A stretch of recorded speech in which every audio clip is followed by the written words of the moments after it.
Notre première lecture ce soir se trouve dans le second épître de Paul aux Thessaloniciens, 2 Thessaloniciens sur la page 1300 dans les Bibles de l'Église. Et on va lire le premier chapitre de Thessaloniciens, chapitre 1. Paul, Sylvain et Timothée, à l'église des Thessaloniciens, en Dieu notre Père et dans le Seigneur Jésus-Christ. Que la grâce et la paix vous soient données de la part de Dieu le Père et du Seigneur Jésus-Christ. Nous devons, frères, rendre continuellement grâce à Dieu à votre sujet.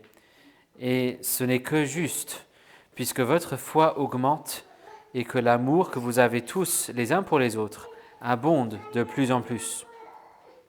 Aussi nous glorifions-nous de vous dans les églises de Dieu à cause de votre persévérance et de votre foi dans toutes vos persécutions et les afflictions que vous supportez. Il y a là une preuve du juste jugement de Dieu, afin que vous soyez rendus dignes du royaume de Dieu pour lequel vous souffrez. Car il est juste, selon Dieu, de rendre l'affliction à ceux qui vous affligent, et de vous donner, à vous qui êtes affligés, du repos avec nous, lorsque le Seigneur Jésus se révélera du ciel avec les anges puissants, au milieu d'une flamme de feu, pour punir ceux qui ne connaissent pas Dieu et ceux qui n'obéissent pas à l'évangile de notre Seigneur Jésus. Ils auront pour juste châtiment une ruine éternelle, loin de la face du Seigneur et de la gloire de sa force, quand il viendra pour être, en ce jour-là, glorifié dans ses saints et admiré dans tous ceux qui auront cru. Or, vous avez cru à notre témoignage. C'est pourquoi nous prions continuellement pour vous, afin que notre Dieu vous rende digne de son appel et qu'il accomplisse en vous, avec puissance, tous les desseins bienveillants de sa bonté et l'œuvre de votre foi, en sorte que le nom de notre Seigneur Jésus soit glorifié en vous, et vous en lui, selon la grâce de notre Dieu et Seigneur Jésus-Christ. Jusqu'ici, la lecture de la parole de Dieu. Prions pour demander l'aide de notre Père. Merci notre Père pour ta parole que tu nous as donnée par la puissance de l'Esprit et par le Fils, la parole qui te révèle aussi. Merci pour ce privilège que nous avons d'écouter ta voix maintenant. Nous prions que tu nous convaincs de la vérité et de la bonté de ce que nous allons lire. Et nous prions que tu nous enseignes ce que nous ne savons pas, que tu nous donnes ce que nous n'avons pas, et surtout que tu fasses de nous ce que nous ne sommes pas. Et tout cela pour ta gloire. Au nom de Jésus-Christ. Amen. Nous lisons ce soir le psaume 96. Psaume 96, c'est sur la page 654 des Bibles de l'Église.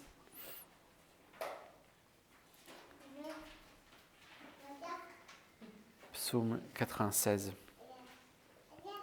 Chantez à l'Éternel un cantique nouveau. Chantez à l'Éternel toute la terre. Chantez à l'Éternel, bénissez son nom, annoncez de jour en jour la bonne nouvelle de son salut. Racontez parmi les nations sa gloire, parmi tous les peuples ses merveilles, car l'Éternel est grand et très digne de louange. Il est redoutable, plus que tous les dieux, car tous les dieux des peuples sont de faux dieux, mais l'Éternel a fait les cieux. L'éclat et la magnificence sont devant sa face, la puissance et la splendeur de son sanctuaire. Famille des peuples, rendez à l'Éternel gloire et puissance. Rendez gloire au nom de l'Éternel. Apportez des offrandes, entrez dans ses parvis. Prosternez-vous devant l'Éternel avec des ornements sacrés. Tremble devant lui, terre entière. Dites parmi les nations, l'Éternel règne. Aussi le monde est ferme, il ne chancelle pas. L'Éternel juge les peuples avec droiture. Que les cieux se réjouissent et que la terre soit dans l'allégresse. que la mer retentisse avec tout ce qui la remplit, que la campagne exulte avec tout ce qui s'y trouve, que tous les arbres des forêts lancent des acclamations devant l'Éternel, car il vient pour juger la terre. Il jugera le monde avec justice et les peuples selon sa fidélité. Jusqu'ici, la lecture de la parole de Dieu. Nous allons nous concentrer sur le dernier verset en particulier, mais aussi sur le thème plus général que ça représente. Nous vivons dans un monde et une culture qui est plutôt allergique à l'autorité, et presque toute mention d'autorité. Il y a des gens qui le disent ouvertement, n'est-ce pas, qu'ils n'aiment pas cette idée d'autorité. Il y a des contextes où, dès qu'on parle d'autorité, on crie abus, on crie autoritarisme, on est très allergique à tout ce qui est autorité. Mais il y a plein de passages donc, et d'aspects de la Bible qui vont gêner les gens. Parce que ce sont des passages qui parlent de l'autorité de Dieu, l'autorité de Jésus, son royaume, son règne et surtout son jugement. On aime bien le verset 7, le verset au début de Matthieu 7, le premier verset qui dit « Ne jugez pas ».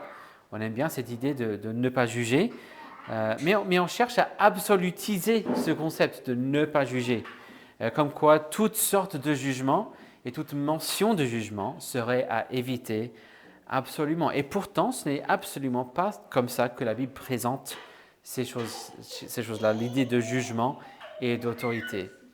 Ne serait-ce qu'avec ce verset dans Matthieu 7, la phrase complète, c'est « Ne jugez pas afin de ne pas être jugé ». C'est-à-dire, il y a bel et bien un jugement légitime qui vient. Et il vaut mieux l'éviter par le fait de ne pas présumer d'être lui soi-même le juge. Il ne dit pas « Ne jugez pas parce que le jugement, c'est pas sympa, c'est mauvais ».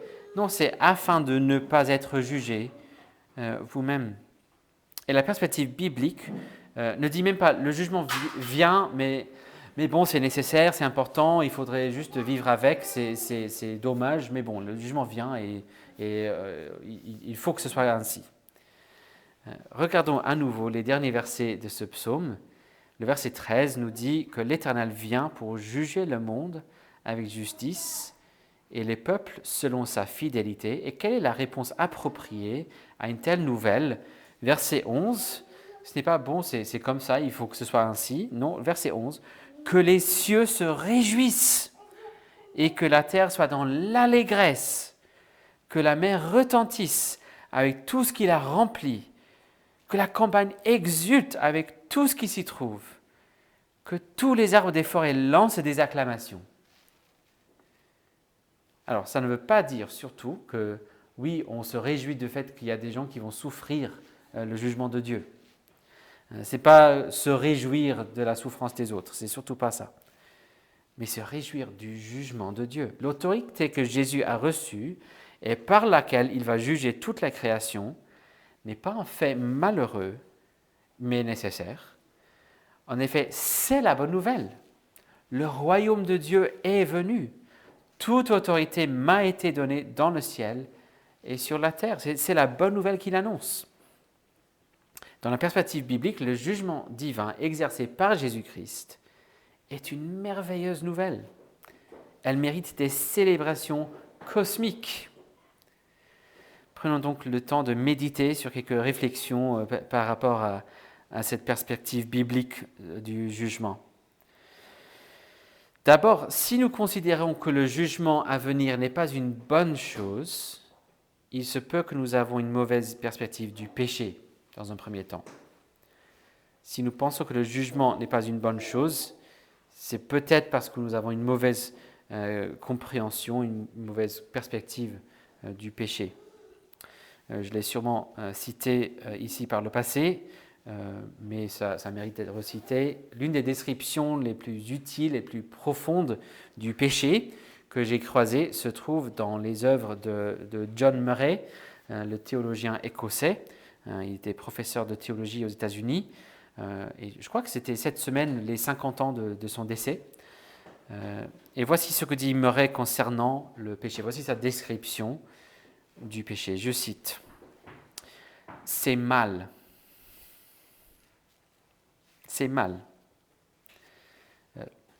Le péché, ce n'est pas rien. Le péché blesse des gens. Et plus important, le péché offense Dieu, notre Créateur à tous. C'est totalement absurde. C'est lui qui nous donne tout, l'existence, la vie, le souffle, la force, la conscience, tout dont on a besoin pour le maintien de la vie. Et il nous donne la communauté, etc. aussi. Et on prend tous ces dons et on les utilise pour agir contre Dieu, contre sa volonté, la volonté de ce Dieu qui nous a donné toutes ces choses librement, par amour. Vous êtes sûrement très conscient de plusieurs injustices dans ce monde ou dans votre vie, que ce soit dans l'histoire, dans les actualités, dans votre propre vie peut-être. La promesse que représente le jugement de Dieu, c'est qu'à la fin, il ne restera plus aucune injustice non réglée. Personne ne pourra dire que la justice n'a pas été rendue à la fin. Pour l'instant, toute justice n'est pas rendue. Mais elle se garantit, la justice sera rendue complètement et parfaitement. Il n'y aura aucune affaire non résolue. Nous allons voir la fin définitive de l'injustice une fois pour toutes. Un jour, il n'y aura que de la justice. On verra que le prix de tous les péchés aura été payé, soit par le malfaiteur en question, soit par Jésus sur la croix. La pénalité méritée, véritablement méritée, sera rendue, soit par Jésus sur la croix, soit par le malfaiteur en question. Il n'y aura plus de compte à rendre un jour. Pourrions-nous dire que c'est une mauvaise chose aux victimes de la Shoah, peut-être, aux d'autres victimes d'abus, victimes de meurtre, n'importe quelle autre victime de péché? Pourrions-nous vraiment dire que le jugement, ce n'est pas une bonne chose? Une deuxième réflexion concernant le jugement. Si nous pensons que le jugement est une mauvaise chose, il se peut que nous avons une mauvaise compréhension du pardon de Dieu aussi. Peut-être une mauvaise compréhension du pardon de Dieu. Et il pourrait y avoir toute une gamme de mauvaises compréhensions ici. Certains diraient avec le poète allemand Heinrich Heine, Dieu me pardonnera, c'est son métier. Alors que personne ne mérite le pardon. Ce n'est jamais le métier de Dieu de pardonner. C'est toute l'idée du pardon. C'est par pure miséricorde et grâce, la grâce libre de Dieu. C'est par ça qu'il nous pardonne. D'autres ne comprennent pas à quel point son pardon est sûr pour ceux qui se confient à Jésus seul pour le salut. Il n'y a plus aucune condamnation pour nous qui sommes en Jésus-Christ.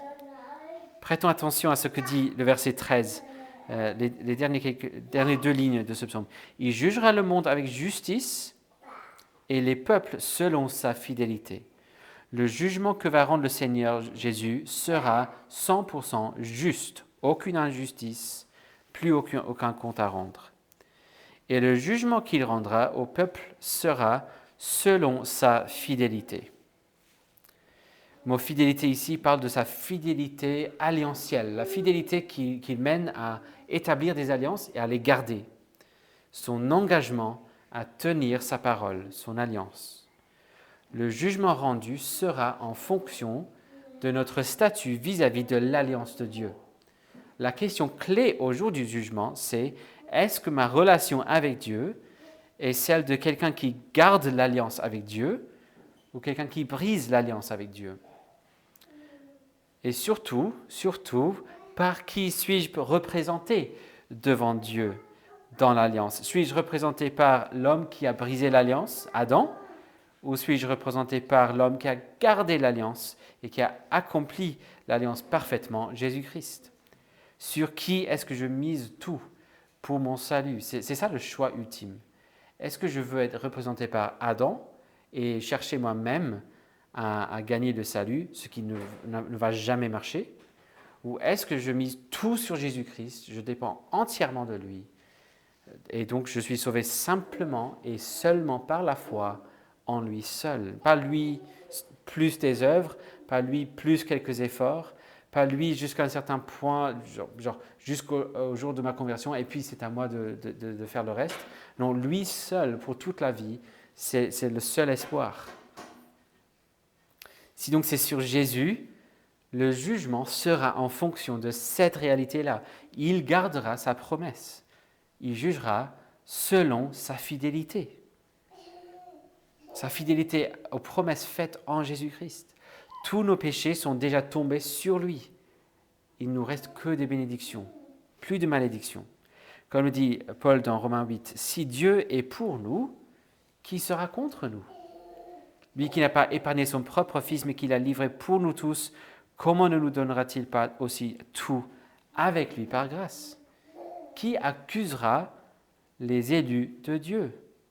Dieu est celui qui justifie, qui les condamnera. Le Christ Jésus est celui qui est mort, bien plus, il est ressuscité, il est à la droite de Dieu et il intercède pour nous. Pourquoi choisirait-il de nous juger, nous condamner, quand c'est lui qui a assuré notre pardon?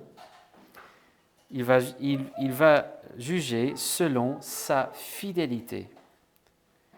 Il n'y a aucune chance que Jésus le juge, qui est aussi le sauveur parfait, dirait à son peuple à lui, finalement, vous n'êtes pas assez sauvés, il reste quelque chose à payer vous-même, il reste quelques frais à régler. Donc lorsque nous confessons qu'il est assis à la droite de Dieu et qu'il reviendra dans la gloire pour juger les vivants et les morts, rappelons-nous que c'est une merveilleuse nouvelle. Et surtout, assurons-nous d'être dans cette relation d'alliance et de salut avec notre Sauveur et Juge, par la foi en lui seul, pour que ce jugement soit justement un moment joyeux et merveilleux pour chacun de nous. Soyons sûrs que nous avons abandonné le péché, nous nous sommes détournés du péché. Nous ne voulons plus vivre en porte-à-faux avec ses lois, avec sa parole. Nous voulons suivre Jésus. Simplement, nous voulons appartenir à Jésus, le juge. Et puis, nous appuyer sur cette promesse que le jugement sera selon sa fidélité. Et nous aurons les bénédictions. Amen. Prions. Merci, notre Père, pour ta fidélité et surtout pour tes promesses, que si nous sommes en Christ Jésus, il n'y aura plus aucune condamnation. Et nous prions que par cette bonne nouvelle, nous prions que cette bonne nouvelle puisse nous inspirer vers la sainteté, nous inspirer vers la piété, inspirer en nous un désir de faire le bien, non pas de profiter pour faire le mal, comme le dit Paul en Romains 6, mais justement de vouloir nous détourner du péché et te suivre. Nous te prions que tu nous donnes de voir de mieux en mieux et de plus clairement le péché qui reste en nous, le péché que nous n'arrivons pas à voir, pour que nous puissions aussi abandonner ces péchés-là aussi, pour qu'on puisse les mettre à mort par la puissance de l'Esprit. Et donne-nous d'espérer en ce jour glorieux du retour de Jésus-Christ. Et nous prions avec toute l'Église, Maranatha, viens Seigneur Jésus, viens bientôt. Et cela pour la gloire de ton nom. Amen.